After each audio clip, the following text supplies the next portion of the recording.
Why, can I smile, and murder while I smile, and cry content to that which grieves my heart, and wash my cheeks with artificial tears, and frame my face to all occasions?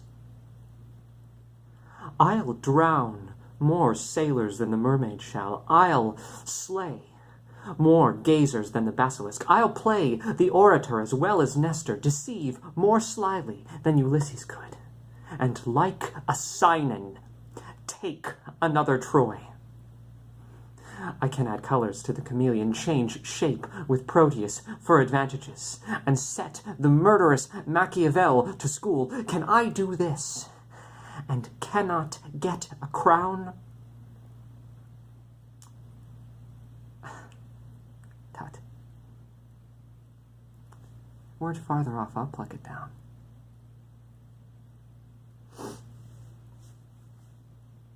Henry VI, Part 3. Really awesome Richard speech. It's a really long speech, and that's only the end of it, so it's too bad that I can't do the whole thing, but that would take a long time to memorize. But man, it's a really good speech. Yeah, this is, I really like the whole cycle, the four histories in the Henry VI through Richard III, but you really start to see Richard develop in this play, and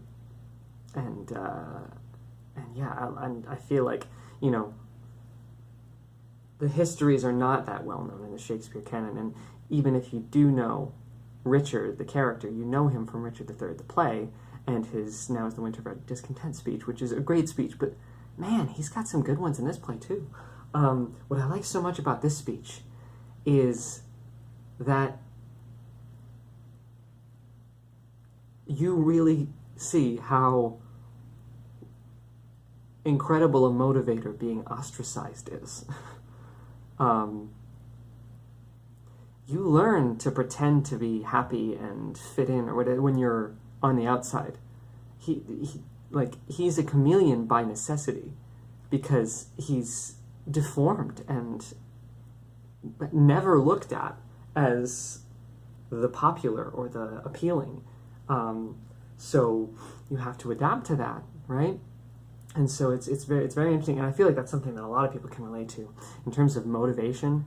You know, maybe, you know, not exclusively to getting the English crown, but, you know, that can be a hell of a motivator if you feel like everybody is counting you out or doesn't like you, or that can be a strong motivator. That coupled with, I mean, that is a piece of one of the ironic parts of this speech, which is, you know, Richard has a lot of qualities that would be good and desirable in a leader. He's extremely strong-willed. He's extremely resourceful. He's supremely confident. You need traits like that in a good leader.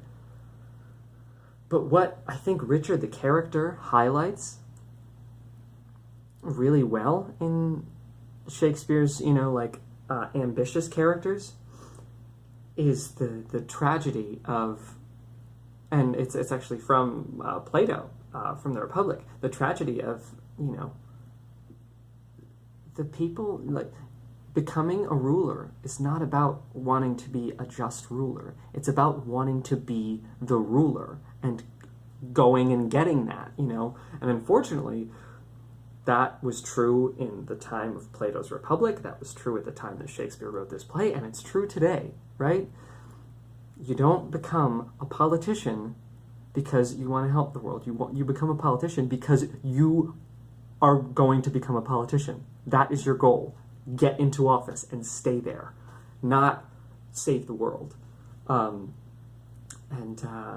Richard personifies that really well. He's like, he's gonna do whatever it takes to get in power, and that's not gonna help the world any. And that's kind of a human condition thing, right? The people that rule are the people that want to rule, those that would be best suited to rule in a just and prosperous way don't want to rule.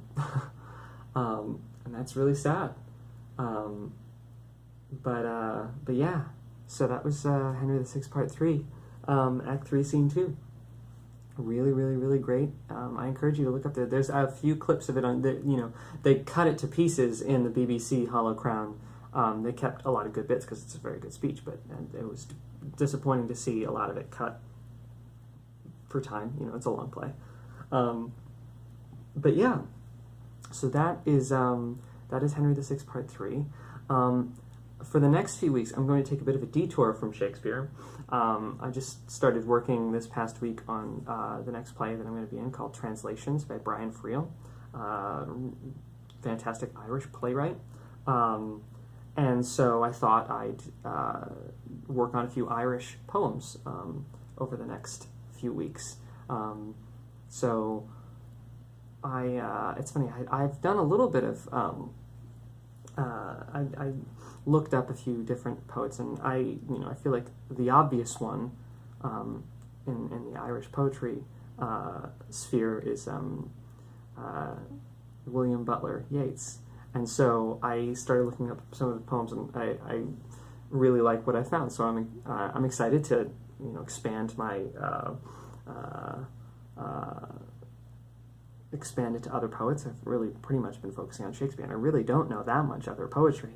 So I'm excited to work on some new poems, and yeah, so I'll be doing a few poems of W.B. Yeats over the next few weeks, which would be good for me because it'll keep me in the Irish headspace, and hope to learn a few things along the way. And yeah, so that'll be fun.